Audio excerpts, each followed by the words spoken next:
should the US government default on its debt, it would be catastrophic for the global economy, and here's why. The first thing that you need to know that the government's website confirms they have less than $50 billion in their checkings account.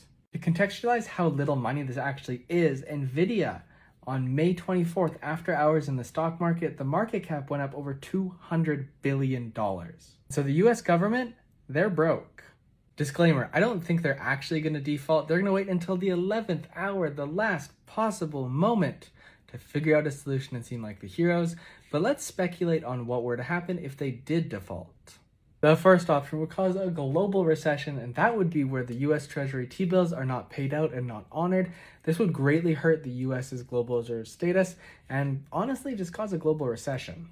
The second option is known as a non-technical default. Essentially, this would limit the damage to the American economy because the debt ceiling would stay where it is, but they would have to cut spending domestically in order to continue honoring those treasury bills. So ultimately, they have two choices: ruin the American economy, ruin the global economy, or just raise the debt ceiling.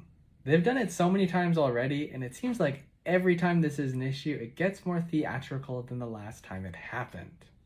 And so just to reiterate my official position, I do not think the US government is actually going to default on its debt, but if they were, they'd have two choices. Number one, treasury bonds would become worthless and the global economy